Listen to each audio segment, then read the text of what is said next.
हरिः ओं तत्सत् श्रीमते रामचन्द्राय नमः। श्रीमते रामानन्दाचार्याय नमः। श्रीमते मलूकदासाय नमः।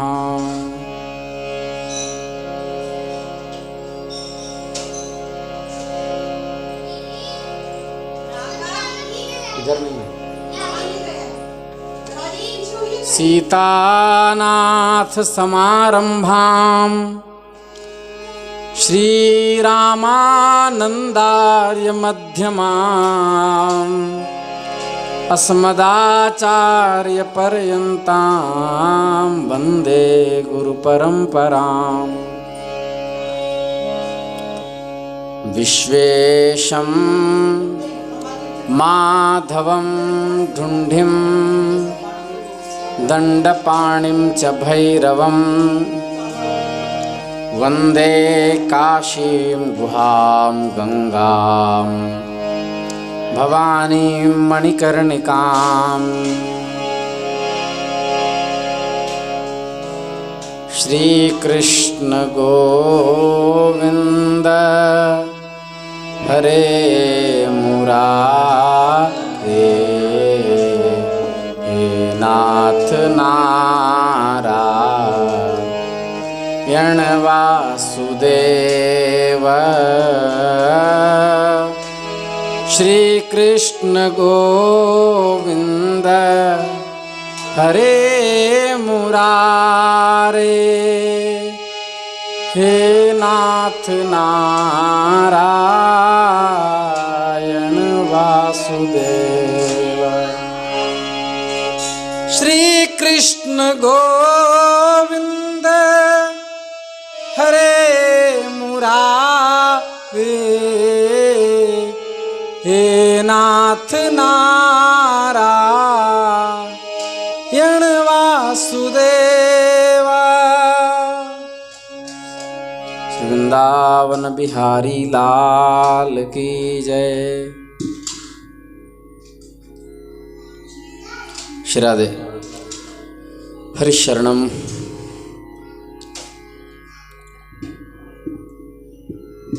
भक्तवांछा कल्पतरु भक्तवत्सल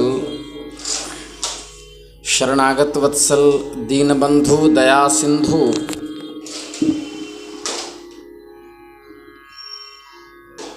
कृपा सिंधु निखिल हेय प्रत्यनीक दिव्यांत कल्याण गुणगण निलय परात्पर प्रब्रह्म भगवान श्री हरि की महती कृपा करुणा से हम आप सब इस विशुद्ध सत्संग मंडप में सत्संग लाभ प्राप्त कर रहे हैं। जो सामने बैठे हैं तथा जो लोग चैनल से सुन रहे हैं, एक उनके लिए खुशखबरी है।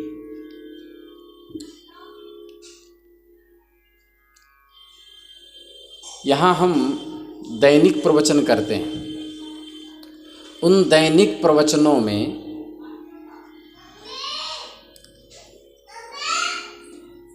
एक दिन 15 दिन में ऐसा रखा जाएगा जिसमें संपूर्ण शंकाओं का समाधान किया जा सके। वह दिन होगा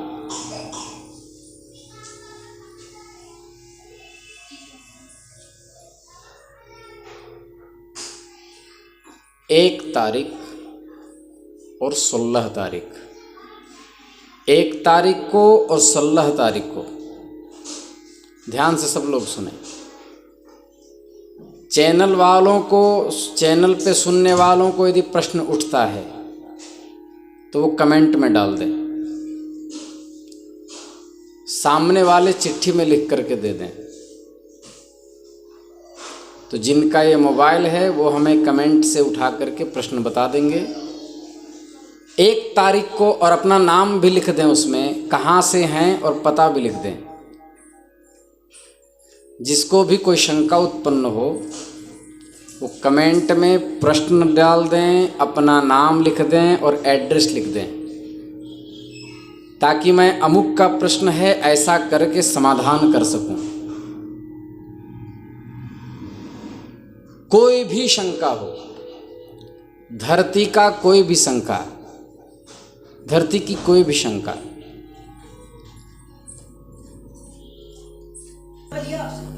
तो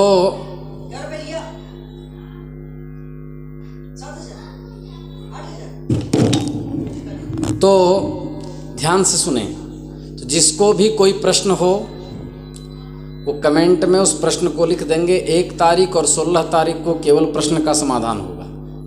धरती का कोई प्रश्न हो, चाहे वह विज्ञानात्मक हो, चाहे आध्यात्मिक हो, चाहे लौकिक हो, चाहे पारलौकिक हो, हमारे सनातन धर्म के ग्रंथों में कोई ऐसा प्रश्न नहीं जिसका समाधान न लिखा है।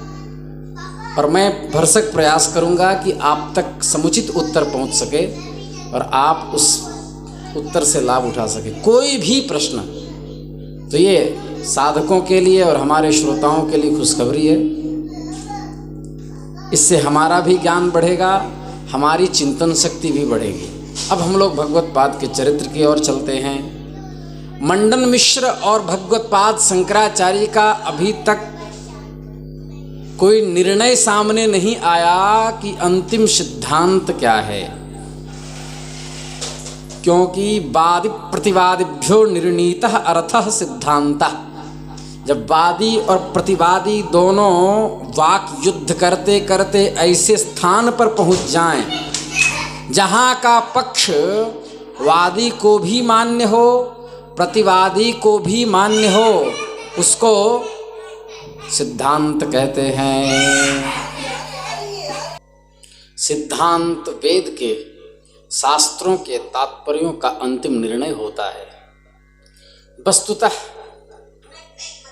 आचार्य शंकर ने कहा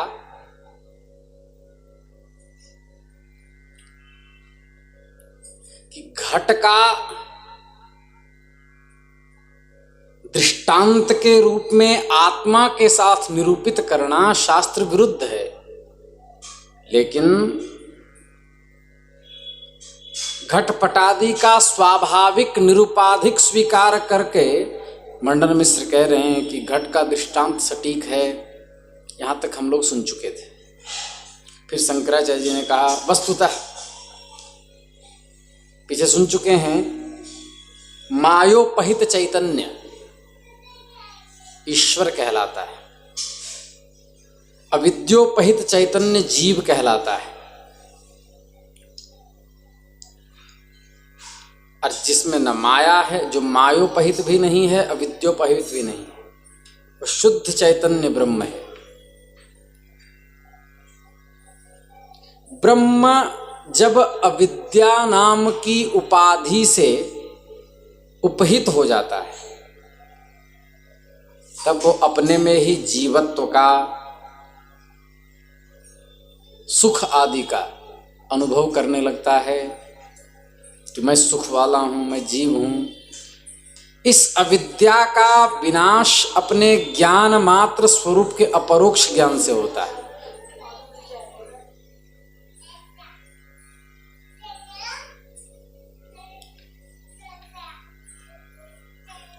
जीवो ब्रह्म निरूपित भेदवान असर्वज्ञत्वात् घटवत्। इस अनुमान का असर्वज्ञत्व हेतु जडत्व नाम उपाधि के कारण दूषित हेतु है।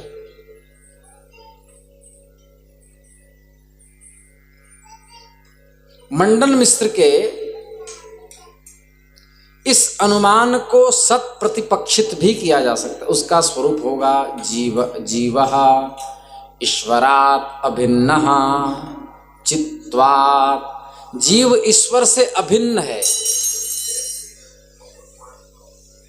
क्योंकि वह ईश्वर के ही समान चित्त स्वरूप है। जीव क्या है? ईश्वर से अभिन्न है। ऐसा कर दीजिए, क्योंकि वह ईश्वर के ही समान चित्त स्वरूप है। देखिए, न्याय के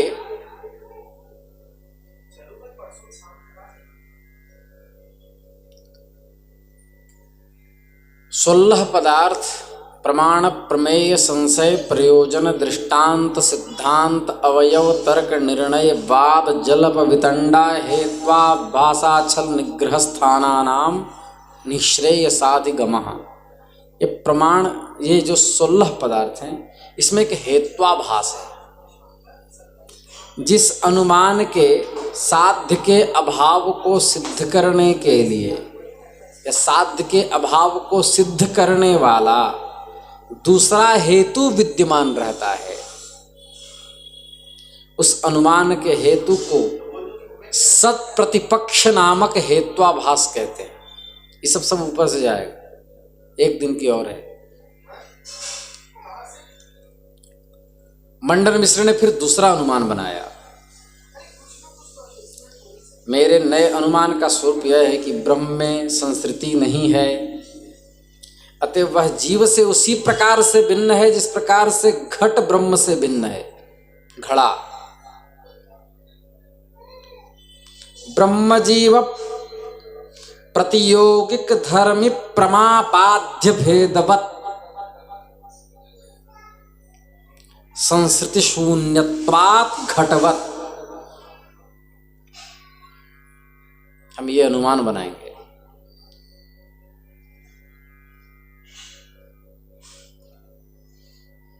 हेतु इसमें क्या होगा? संसृति शून्यत्व हेतु होगा। तो फिर व्याप्ति बनेगी हेत्वधिकरण वृत्ति भाव प्रतियोगितावच्छेदकतात्वावच्छिन्नाधेयता पर्याप्तधिकरणतावच्छेदक संख्या भिन्नाया साध्यतावच्छेदकतात्वावच्छिन्नाधेयता पर्याप्तधिकरणतावच्छेदक संख्या वद्धर्माश्रयाधिकरण वृत्तित्वम। ऐसे व्याप्ति बनेगी इसकी।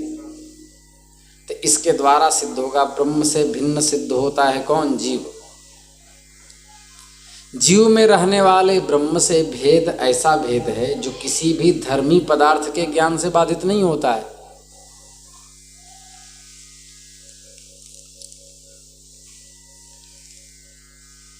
इस तरह दोष नहीं आएगा। शंकराचार्य जी ने कहा आपके अनुमान का, जो आपने कहा धर्मी प्रमा अबाधे अबाध्य, अर्थात धर्मी के ज्ञान से अबाध्य भेद के विषय में प्रश्न है। यह संपूर्ण धर्मी के ज्ञान से अबाध्य या कतिपय धर्मों के ज्ञान से अबाध्य? यदि आप प्रथम पक्ष स्वीकार करें तो संपूर्ण धर्मी के अंदर ब्रह्म भी आता है। जितने धर्मी हैं उस ब्रह्म के ज्ञान से घट में विद्यमान भेद अबाध्य रहता है।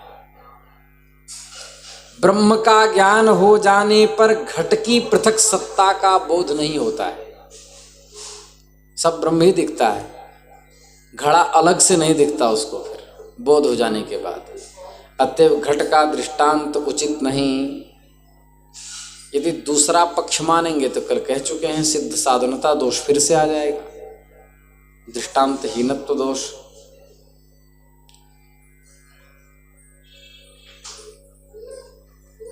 आपको धर्मी से क्या अभिप्रेत है?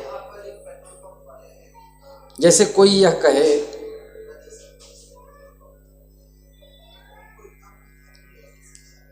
कि गगनारविंदम सुरभि अरविंदत्वात् तटकार बिंदवत।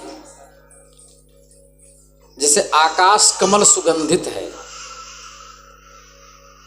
आकाश कमल सुगंधित है क्योंकि वह कमल है और सरोवर में उत्पन्न होने वाले कमल के समान है। आकाश कमल होता है क्या? आकाश का पुष्प होता है। से व्याकरण में नियम आता है एष बंध्या सुतो याति खपुष्पकृत शेखर गुरुमक्षीर चेष्णातः शशृंग धनुर्धरः। व्याकरण में ये नियम आता है। इस श्लोक को हमने पढ़ा था वैयाकरण सिद्धांत कौमुदी पर लिखी हुई एक लक्ष्मी टीका, जो सभापति के द्वारा लिखी गई है। बहुत कठिन और बहुत क्लिष्ट टीका है, संस्कृत टीका है। उसमें यह श्लोक हमने पढ़ा, एष बंध्या सुतो याति। ये कौन जा रहा है? बोले ये बांझ का बेटा जा रहा है। बोले अच्छा, बोले बांझ का बेटा जा रहा है? बोले इसने सर में क्या बांधा है? बोले इसने सर में आकाश का फूल बांधा है। बोले अच्छा, सर में आकाश का फूल बांधा है और इसी शरीर पर सफेद सफेद बूंदें क्या है? बोले कछुआ के दूध में स्नान करके जा रहा है। बोले अच्छा। बोले और कंधे में क्या है? बोले खरगोश के सिंग का धनुष है। एष बंध्या सुतो याति खपुष्प कृतशेखर कुर्मक्षीर चेष्णातः शशसृंग धनुर्धरः। ये धनुर्धर है, खरगोश के सिंग का धनुष धारण किए हुए। अब ये बताइए, ये संभव है? कछुआ का दूध नहीं होता, कच्छप स्तनधारी जीव नहीं है, वह बालक का पोषण बाहर अंडे को रख करके अपने बालक को बाहर रख करके और फिर जल में उसको चिंतन से पालता है। यदि उसका मेडिटेशन, चिंतन यदि उससे हट जाए तो वह सड़ जाएगा। खरगोश का सिंग नहीं होता है, होता है क्या? देखिए हो, आपने देखा है? तो खरगोश का सिंग नहीं होता, बांझ का बेटा नहीं होता, और आकाश के पुष्प नहीं होते। तो किसी ने कह दिया गगना रविंदम सुरभि, आकाश का कमल जो बहुत सुगंधित है, अरविंदत्वात् कमल की तरह तटकार अरविंदवत। आकाश का कमल सुगंधित है क्योंकि वह कमल सरोवर में उत्पन्न होने वाले कमल के समान है।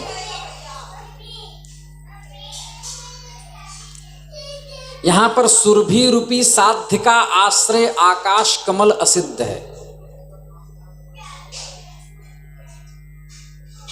क्योंकि आकाश कमल होता ही नहीं। इसी तरह यदि ब्रह्म को अप्रमित माना जाए तो वह आकाश कमल के समान असिद्ध हो जाएगा, क्योंकि जिस वस्तु की प्रमा नहीं होती वह वस्तुतः असिद्ध होती है। यदि ब्रह्म को प्रमित माने, प्रमा का विषय माने, तो ब्रह्म का निरूपण करने वाले वेदांत शास्त्र में वैयर्थ दोष आ जाएगा, क्योंकि वेदांत शास्त्र ब्रह्म को सजातीय विजातीय स्वगत भेद से शून्य सच्चिदानंद स्वरूप बतलाता है।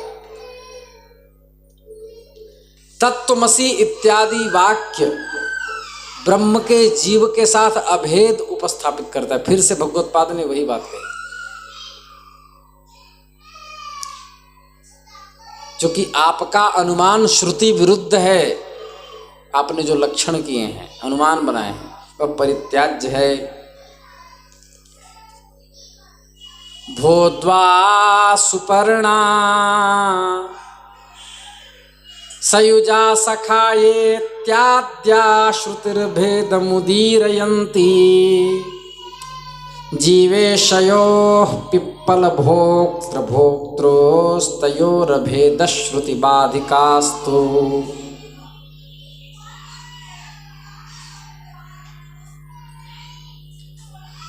वेदों में कहीं पर जीव तथा ब्रह्म में अभेद का प्रतिपादन करती है, कहीं पर भेद का प्रतिपादन करती है। अभेद का प्रतिपादन करने वाली श्रुतियां अभेद श्रुति कहलाती हैं, भेद का प्रतिपादन करने वाली श्रुतियां भेद श्रुति कहलाती हैं। तत्त्वमसि अयमात्मा ब्रह्म इत्यादि श्रुतियां अभेद श्रुतियां हैं।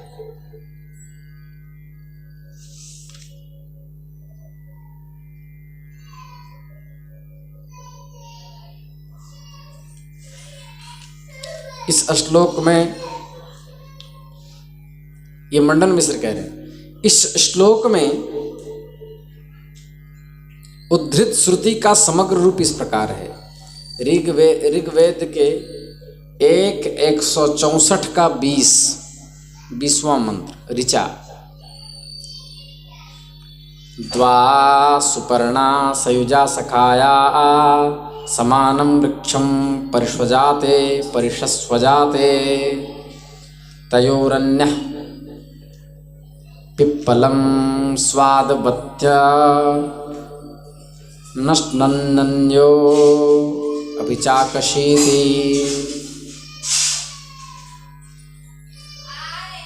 इस शरीर रूपी वृक्ष पर आत्मा तथा परमात्मा रूपी दो सुंदर पंख वाले पक्षियों का निवास है। द्वा सुपर्णा सयुजा सखायाः और समानम वृक्षम परिषस्वजते परिषस्वजाते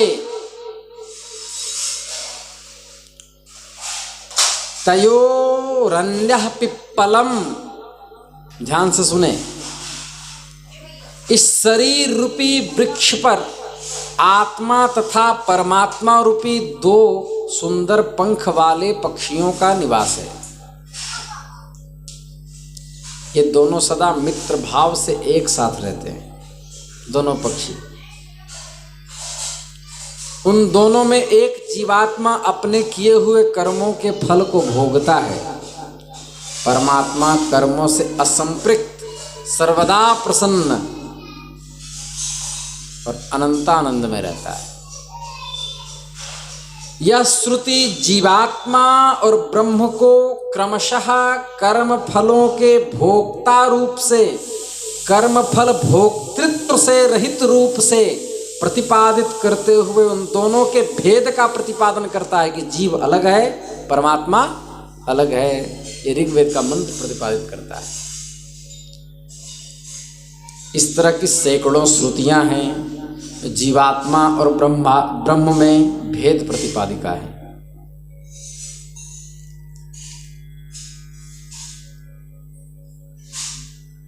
बहुत सुंदर बात, भगवत बात कह रहे हैं। प्रत्यक्ष सिद्धे विफले परमात्म भेदे श्रुतिर्नो नयवित् प्रमाणम् स्यादन्यथा मानम तत्परोपि स्वार्थेऽर्थवादः सकलोपि विद्वन्। हे मंडन मिश्र, वेद में कुछ ऐसे वाक्य उपलब्ध होते हैं जिनका तात्पर्य अपने अर्थ के प्रतिपादन में नहीं रहता है। आपने जो अर्थ किया वो अर्थ उसका है ही नहीं। ऐसे वाक्यों को अर्थवाद वाक्य कहते हैं। ये अर्थवाद वाक्य किसी भी कर्म की निंदा अथवा प्रशंसा करके उसके अनुष्ठेयता अथवा परित्याजता का प्रतिपादन करने का काम करते हैं। माने साक्षात किसी अर्थ को नहीं बोलते, क्रम से बोलते हैं, क्योंकि प्रत्यक्ष से सिद्ध होने वाले जीव और ब्रह्म में भेद के प्रतिपादन करने वाली श्रुतियों का कोई फल नहीं है। इस ज्ञान से न तो स्वर्ग की प्राप्ति संभव है, न तो मोक्ष ही मिलेगा। शंकराचार्य जी कह रहे हैं, जैसे एक वाक्य है, वायुर्वै क्षेपिष्ट देवता। यह वाक्य वायु देवता का प्रशंसा परक है। वायव्यम, कृष्ण यजुर्वेद, वायव्यम श्वेतमालभेत भूतिकामः। ये वायु देवता श्वेत पशु के आलंबन के वाक्य की प्रशंसा करता है। इसी तरह सोरोदीत, यह वाक्य यज्ञ में दी जाने वाली चांदी की दक्षिणा की निंदा करता है। दो तो सोना दो चांदी क्या दे। वेदों में अभेद प्रतिपादिका श्रुतियां अभेद ज्ञान का फल मोक्ष बतलाती हैं। ब्रह्मविद् ब्रह्मैव भवति इति सिद्धान्तत्वात्।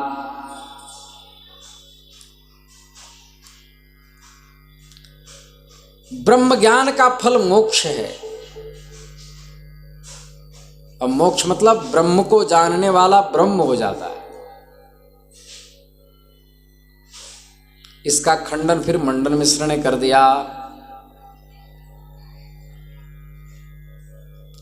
स्मृति प्रसिद्धार्थ विबोधि वाक्यम यथेष्यते मूलतया प्रमाणम प्रत्यक्ष सिद्धार्थक वाक्यमेवं स्यादेव तन्मूलतया प्रमाणम।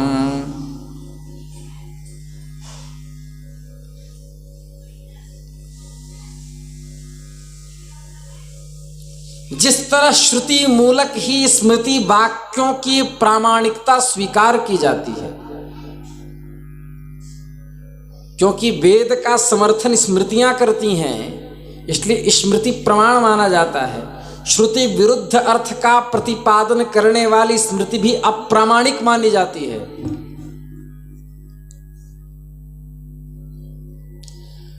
जैसे गौतम स्मृति आदि, जो स्मृति नास्तिक मत का प्रतिपादन करते हैं, वेद विरुद्ध हैं, वह अप्रामाणिक मानी जाती है।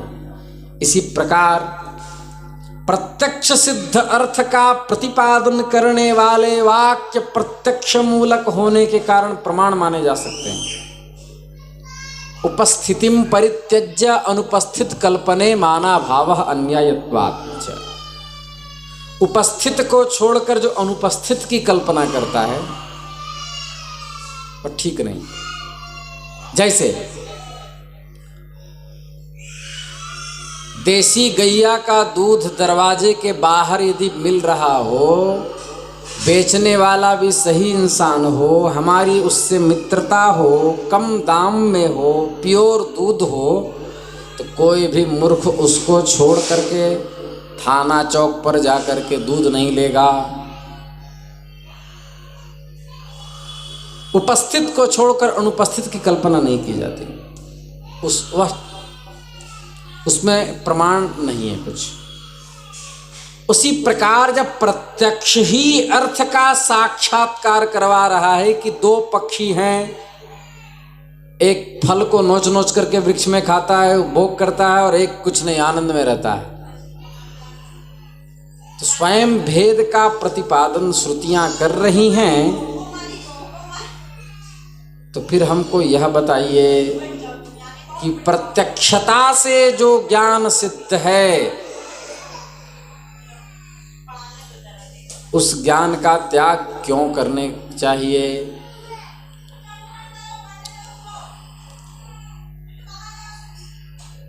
प्रत्यक्ष मूलक होने के कारण द्वासुपर्णा श्रुति प्रामाणिक है, अतः जीव और ब्रह्म में भेद को ही स्वीकार करना चाहिए, अभेद को नहीं। जीव अलग है, ब्रह्म अलग। ये मंडन मिश्र ने कहा।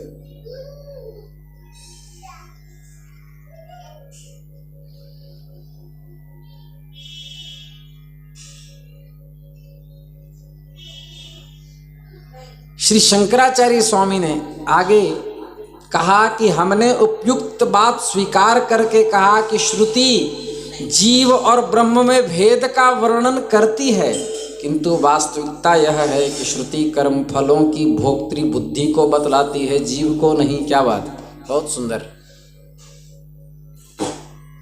कह रहे हैं कि श्रुति जो है, जो कर्म फल का भोग जो भोगता है, जो आत्मा भोगती है।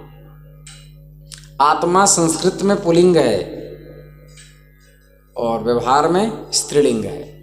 आत्मा भटकती है, लोग कहते हैं।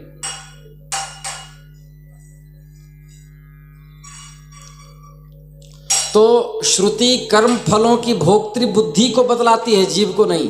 वेद कहता है पुरुष तत्व तो बुद्धि से बिल्कुल भिन्न है, अतः सुख दुख आदि फलों का भोक्ता नहीं है जीव। अतः वास्तविकता है कि द्वा सुपर्णा सयुजा सखाया समानं वृक्षं परिषस्व जाते तयोरन्यः पिप्पलं स्वादवत्यं अश्नन्नन्यो अभिचाकशीति।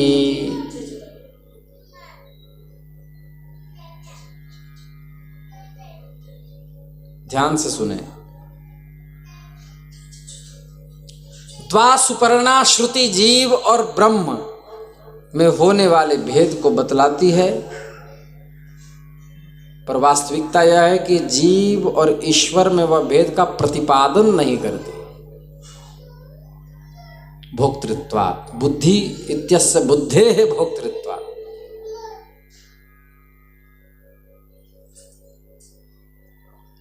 मंडन मिश्र ने कहा, द्वा सुपर्णा श्रुति यदि बुद्धि को कर्मफल बतलाती है तो फिर इसका अर्थ हुआ कि वह जड़ को भोक्ता बतलाती है, क्योंकि बुद्धि तो जड़ा है, भोक्तृत्व नामक गुण चेतन का धर्म है।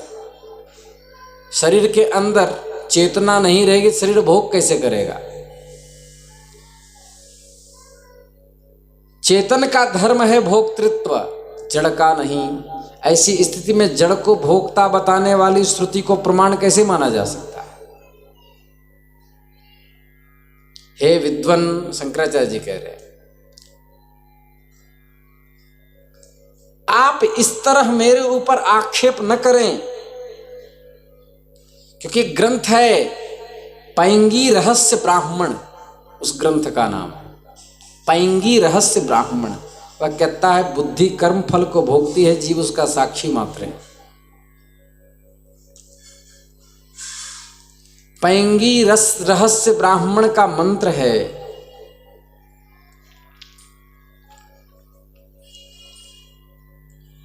जो मंत्र की श्रुति की व्याख्या करते हैं। तयोरन्यः पिप्पलं स्वादवत्तीति सत्वं अनश नन्यो अभिचाकशीति इति अनश्नन् अन्यः अभिपश्यति जस्तावेतो सत्वक्षेत्रज्ञो इति। तयोरन्यः पिप्पलम स्वदवत्ती, इस अंश से सत्व अर्थात बुद्धि को कहा गया, और अनश ननन्यो अभिचाकशीति, इस अंश से ज्ञ जीवात्मा को कहा गया। तो कर्म फल भोग से रहित होकर वह साक्षी मात्र तमाशा देखता है, उसमें प्रवृत्त नहीं होता। इस तरह श्रुति में बुद्धि और जीव का वर्णन किया गया।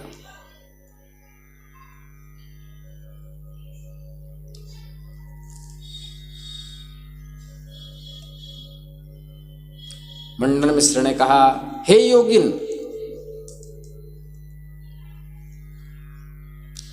तदेतत् सत्वं येन स्वप्नम पश्यति, जो उस ब्राह्मण का आपने वाक्य आगे बताया, उसमें येन पद के द्वारा स्वप्न देखने की क्रिया के कर्ता को कहा गया है, जो स्वप्न देखता है।